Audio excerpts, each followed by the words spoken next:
YSR Congress party మరో పోరాటానికి ready అయింది. నకిలీ మద్యంతో మనుషులు ప్రాణాలు తీస్తున్న చంద్రబాబు సర్కార్కు తగిన బుద్ధి చెప్పేలా రంగంలోకి దిగింది. రాష్ట్ర వ్యాప్తంగా అన్ని అసెంబ్లీ నియోజకవర్గాల్లో సోమవారం పెద్ద ఎత్తున నిరసనలు, ధర్నాలు చేపట్టాలని నిర్ణయించింది. ఆంధ్రప్రదేశ్లో అధికార పార్టీ ముఖ్య నేతలు బరితెగించారు. ప్రజల ప్రాణాలను బలిపీఠం ఎక్కించారు. నకిలీ మద్యం తయారు చేసి ప్రజల జీవితాలను సర్వనాశనం చేస్తున్నారు. ఎవరు ఎలా పోతే మాకేంటి, మాకు వేల కోట్ల రూపాయలు వచ్చాయా లేదా అన్నదే ఇక్కడ పాయింట్ అన్నట్లుగా అధికార పార్టీ నేతలు వ్యవహరిస్తున్నారు. అందులో భాగంగానే ఏపీలో అనేక చోట్ల నకిలీ మద్యం తయారీ ఫ్యాక్టరీలను ఏర్పాటు చేసి యథేచ్ఛగా విక్రయాలు చేస్తున్నారు. గడిచిన 15 నెలల్లోనే ఏకంగా 5,200 కోట్లను దోచుకున్నారు. ప్రభుత్వ పెద్దల కనుసన్నల్లోనే ఆ పార్టీ నేతలు బరితెగిస్తున్నారు. విచ్చలవిడిగా నకిలీ మద్యం తయారు చేస్తూ ప్రజల ప్రాణాలతో చెలగాటమాడుతున్న అధికార పార్టీ నేతల అక్రమాలపై వైఎస్ఆర్ కాంగ్రెస్ పార్టీ పెద్ద ఎత్తున ఆందోళన కార్యక్రమాలకు శ్రీకారం చుట్టింది. ప్రభుత్వం దిగివచ్చి నకిలీ మద్యం తయారు చేస్తున్న వారిపై కఠిన చర్యలు తీసుకునేంత వరకు రాష్ట్ర వ్యాప్తంగా ధర్నాలు చేపట్టాలని నిర్ణయించింది.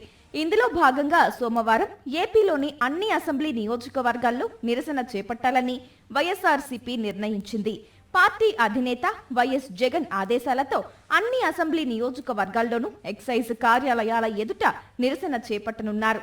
పార్టీ అసెంబ్లీ నియోజకవర్గ ఇన్ఛార్జి ఆధ్వర్యంలో ఈ నిరసన కార్యక్రమం జరగబోతోంది. వైఎస్ఆర్సీపీ ఆధ్వర్యంలో చేపట్టే నిరసన కార్యక్రమాల్లో మహిళలు కూడా పెద్ద సంఖ్యలో పాల్గొనబోతున్నారు. ఇప్పటికే మహిళా విభాగం ఆధ్వర్యంలో 4 రోజుల క్రితమే అనేక జిల్లాల్లో వైన్ షాపుల ఎదుట ధర్నాలు చేసి మద్యం సీసాలను పగలగొట్టి నిరసన తెలిపారు. అయినా సరే ప్రభుత్వంలో మార్పు రాకపోవడంతో ఇప్పుడు ఏకంగా అన్ని అసెంబ్లీ నియోజకవర్గాల్లోనూ ధర్నాలు చేపట్టేందుకు వైఎస్ఆర్ కాంగ్రెస్ పార్టీ ముందుకొచ్చింది. నిజానికి చంద్రబాబు ముఖ్యమంత్రి అయినప్పటి నుంచే రాష్ట్రంలో నకిలీ మద్యం పెద్ద ఎత్తున సరఫరా అయింది. ఈ దందాకు ముఖ్య నేత అండాదండా ఉండటంతో ఎక్సైజ్ అధికారులు దాడులు చేసేందుకు కూడా సాహసించలేదు. అన్నమయ్య జిల్లా ములకల చెరువు, ఎన్టీఆర్ జిల్లా ఇబ్రహీంపట్నంలో మాత్రమే నకిలీ మద్యం రాకెట్ బయటపడినా ఇంకా అనేక ప్రాంతాల్లో వీటిని రహస్యంగా ఏర్పాటు చేసినట్లు తేలింది. ఏపీలో 3,736 మద్యం షాపులు, మరో 3,736 పర్మిట్ రూములు, అలాగే 75,000 బెల్ట్ షాపులు, ఇంకొక 540 బార్లు ఉన్నాయి. చాలా చోట్ల ఈ నకిలీ మద్యాన్ని సరఫరా చేశారని తేలింది. అంటే ప్రతి 3 మద్యం సీసాల్లో ఒకటి ఖచ్చితంగా నకిలీ మద్యం ఉన్నట్లు రూఢి అయింది.